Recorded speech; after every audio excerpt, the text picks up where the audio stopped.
And welcome to Good Deeds Real Estate with a Mission. I'm Diane Davidson from the Fine Homes Group at Keller Williams, here with Bill Weidecker, partner and partner. And we just have a mishmash of things to speak about today, right? We're just cluttered with topics. Oh, wait, let's A mishmash. Mishmash. Mishmash, yes. Okay, so next week the numbers are out, right? But you will be at the National Association of Realtors annual conference Correct. in Orlando. Yes, and I will probably yes, the land of the mouse. But next week on Friday next week, I will be hearing from the chief economist from the National Association of Realtors to give us a sense of what 2023 will look like. We know this, that 2022 we're going to be somewhere just shy of a million units less nationwide than last year. Now, what does that mean to us? We're off about 13% in units from where we were last year. And we've said this before here.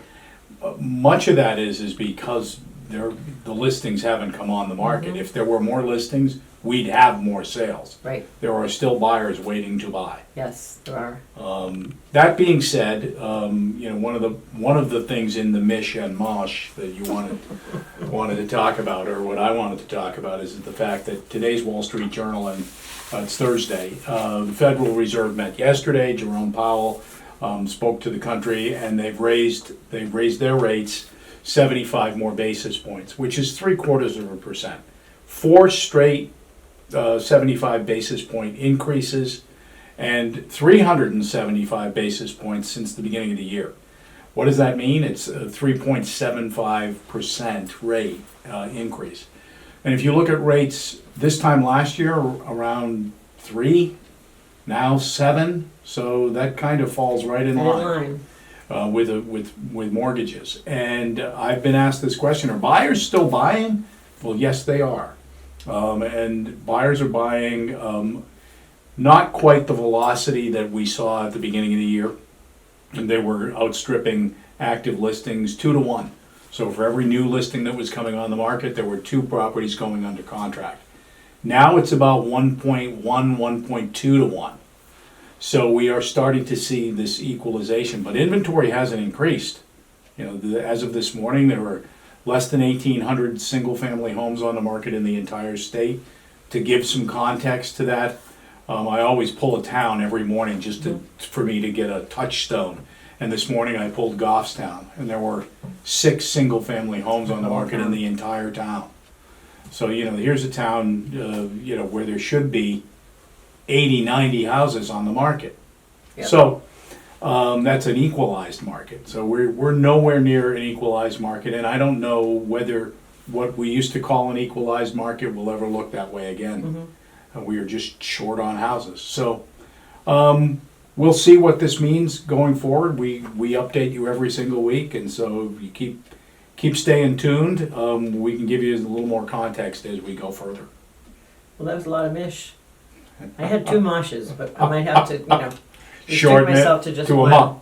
So I love the Realtor.com articles that come out. I think they have a pretty good pretty good pulse on the market and just kind of trends and so forth. So there were 2 things that caught my eye a couple of days ago. Of course, now the iPad's buffering.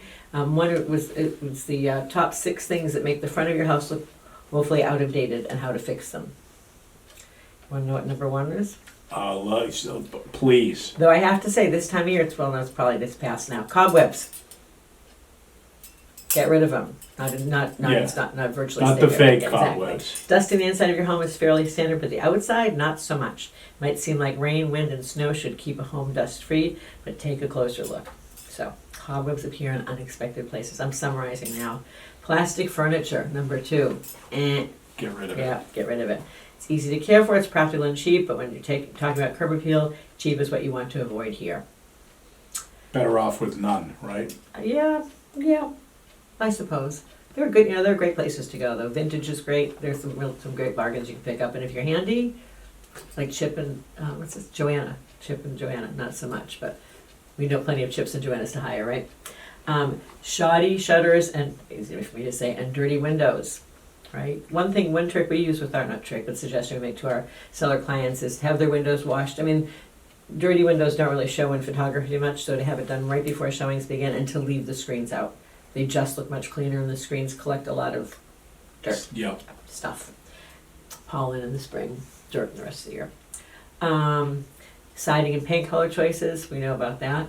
So, it's really that article that we always refer to that came out, the Wall Street Journal put out, I don't know, it's probably been 5 years, that the first impression, so the exterior of your home, and we extrapolate and believe that it's the same on the inside, but, people don't necessarily get to the inside unless they like the outside, right? Mm-hmm. Can drive by without us even knowing, without the sellers even knowing. So that first impression, prepared properly, the exterior of your home is worth about 7% more than not done at all. So, if you have a $500,000 home, $35,000, and usually by spending just a few thousand. So it's really, really important, and a lot of agents don't pay enough attention to it, I would say, and therefore a lot of seller clients don't know to pay attention to it.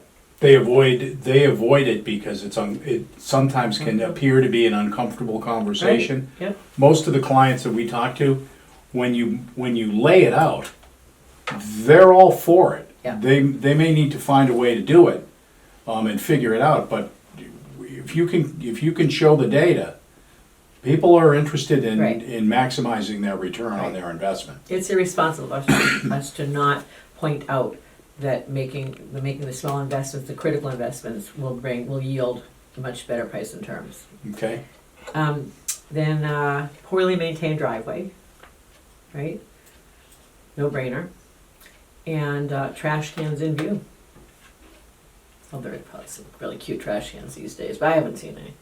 Okay, so those are the 6 things you want to avoid on the outside of the house. And so then there's another article in here when I was looking for this one that I couldn't resist, and that is that clutter is in. And I know, for all of the years that we used to do a lot of our own staging and property preparation, and now we have specialists that work with our team, and usually get to somebody's house and they kind of know everything to do because they've been watching HGTV.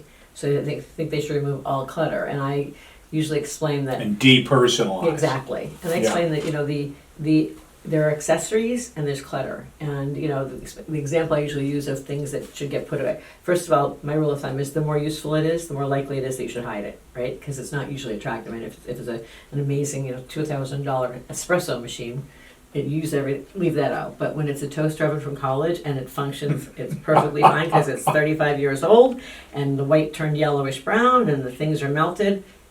Put it away, right? Makes sense. We used to have that sort of retro toaster from Williams-Sonoma that cost I don't know how many hundreds. That didn't work that well. Burned one side. But boy, did it look good. It looked great. Crappy toast. It broke. We got a new one just like it, replaced. Good right? looking. So, yeah. So anyway, this is called Clutter Core. So there's a whole trend now. And if you look at, I get a lot of magazines that show decor, and everything is coming back. Color is way back. Wallpaper is way back. Window treatments are back.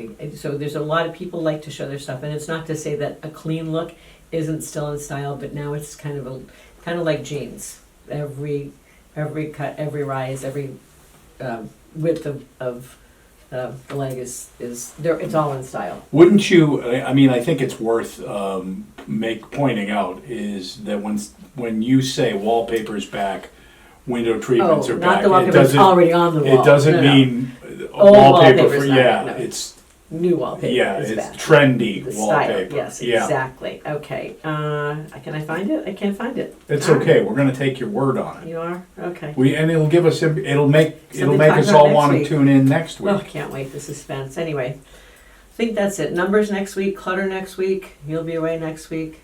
On one less bit of clutter, and you'll have more time.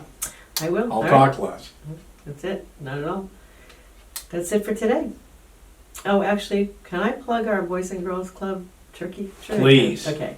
So, Keller Williams we have pledged 200 turkey dinners, actually covered totes that are filled with everything a family needs for Thanksgiving dinner. And the need this year is more dire than ever, and the Boys and Girls Club of Manchester has asked us for 200. Last year we did like 125 or something. 200 families. 200 families. So we have said yes. We need your help. Yeah. So, if you're interested in participating either with cash, where we can go buy some of the groceries, or if you want to pledge the groceries, we have a Sign Up Genius link that can be sent to you by any of your Fine Homes Group team members. and we really, or any KW agent for that matter, we're really, we're confident we can do this, but it takes a village. And, excuse me, I'll just say it right now. If you want to reach out to me, it's ddavidson@kw.com, or my phone number is 617-549-8989. And sorry, tickle my throat. We look forward to having you help others. And I don't give out my contact information, I'm sorry. But I can send it to you if you reach out to me. Anyway, thanks for listening and watching. Please be sure to follow us on your favorite podcast platform or tune into our YouTube channel.